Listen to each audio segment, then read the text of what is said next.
Hey guys, Brent Hull Build Show, talking today about cost, authentic materials, the real thing. Come join me today on the Build Show.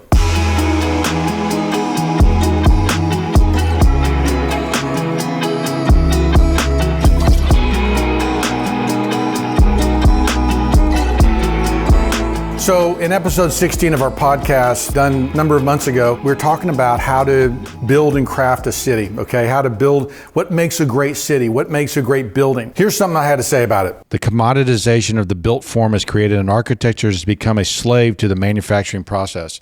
That last line is what I saw at the International Building Show, is those guys, all those manufacturers chasing after the latest technology that's going to create the greatest new product that's going to be the best product of the IBS. They have those best product of IBS, and so they're all chasing after, well, I want to be best product, and we create things and it's like, well, why didn't you just use stone, right? Mm-hmm. Why are you going through this chemical process to add these glues and sawdust and all this stuff to make stone? You're reinventing the wheel. You're reinventing stone, right? Yeah. What are we doing?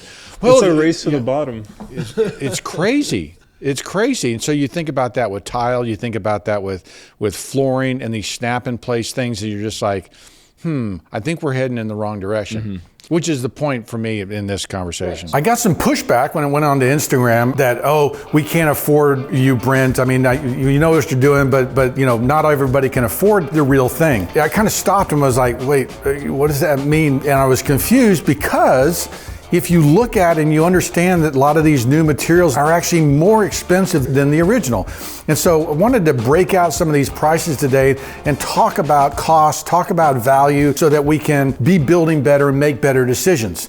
One of the things I think is happening today is we fall into habits, okay? That everything's new is better, okay? And then B, when you assume that, it then means that you have to chase after those things. For instance, let's just say vinyl siding is just starting to come out. In order to be a vinyl siding installer, you have to go get different tools than you would as a carpenter because vinyl siding is hung on clips and you screw these clips on. You have these different ways of installing things. We get into this habit and we've forgotten, like I say a lot, the old way of building.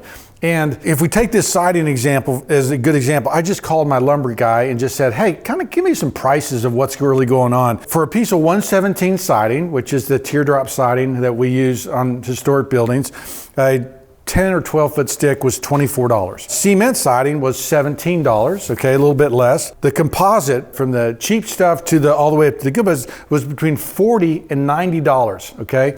So a nice piece of composite siding, a nice piece of composite siding is $90 versus $24. So almost 4 times as much as the wood, okay, to get a piece of composite, and then vinyl's about $12. Realize that with each of these things, like AZEK, which is a plastic PVC board that people use on the outside, it's a more expensive product than wood. And so the International Building Show is coming up, and we're gonna go to Vegas, we're gonna see all these new products, and my fear is that everybody, all the manufacturers, everybody's chasing after the quick, the new, the cheap, the fast, sometimes not cheaper way of building, okay? And we end up with things that everything looks the same. Everything is cookie cutter, and we don't have that character and that distinction that we used to have. Now, if we go down the line of looking at other pieces of this equation, we realize that there's a lot of problems, okay, with some of these solutions, okay? And it always strikes me funny is that we have wood siding, okay, that rarely has any grain in it, but the cement siding has this faux grain meant to look like wood. The composite siding is meant to look like wood, and vinyl meant to look like wood, right? Why don't we just use wood, right? Why are we creating all this carbon footprint, this lack of sustainability, these problems, okay, and we can just have the real thing? Now, I understand, okay, that, and I think if I just go through these architecturally, okay, the best is wood. Why? Because wood is so adaptable. You can carve it into brackets, you can cut brackets. And a lot of times what happens on historic houses when it's been vinyl sided over, it takes away all the fun details, all the caps over the windows and the variety that went into a Victorian house, or the brackets on an arts and crafts house go away. Rafter tails go away because everything's covered up with vinyl. So architecturally, you have the most variety with wood, because if you're going to put cement siding on on a house. One, it's about 3/8 of an inch thick versus wood, which sometimes can be 3/4 of an inch thick, almost twice as thick, giving you better shadow lines and better details. But even the materials that go around, the trim that goes around a window or goes around a door, doesn't have that same heft. Okay, so architecturally, these things don't compare with wood because wood has more variety, more history, more adaptability, right? You can cut and shape things so that they think about trimming out a window. You're actually cutting these weird 45s because you're taking it out of pieces of tape and other just weird things. And so the adaptability architecturally, okay, and beauty-wise, wood is the best. History, obviously, wood's been used the longest, and so tools, you have to buy, or you sometimes have to buy new tools to install these products. And so it can be more expensive to set up to do those things.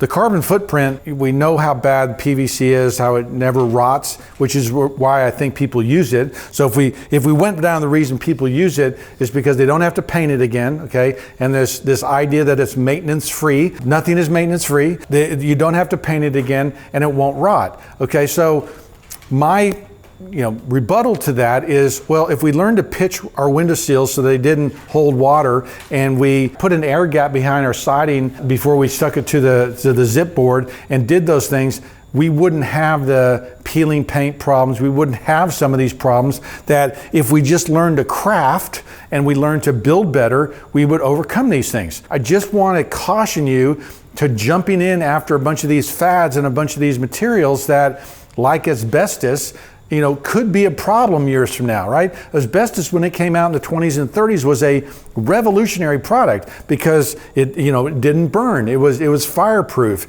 and it came in all these different shapes. And a lot of these materials, when you're cutting them like this, are also bad for you. You need to have a respirator because they're unhealthy. And just because it's cheaper, okay, it is more affordable, but that doesn't mean it's better. Doesn't mean it's going to last longer. Doesn't mean that if in 10 years you need a replacement or you need to add on to it, you're going to be able to find it.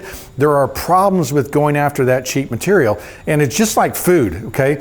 There's fast food out there that's cheap, okay? And you can go buy a steak dinner, it's more. Now, what are you getting with the steak dinner? You're getting better food, okay? So a lot of the reasons I push for real and better products is because I think it's better. I think it's going to last longer. I think it has better architectural integrity, historical integrity, and I know I can repair it later. If you saw my videos on when to restore, when to replace windows, that's the whole deal. I can take those historic parts and pieces and remill them and get that window working just as good again. So some of this thing, some of the pushback I get sometimes on Instagram is just about cost. There's a video I did a little while ago on life cycle costs, right? And comparing roof shingles and kind of thinking about what the true long cost is. And so that life cycle cost, sometimes when we compare these things, if these things are only going to last 15 or 20 years, then even though you've paid less for it now, it actually costs more because you have to redo it later, right? And so that life cycle cost video is a pretty interesting way of thinking about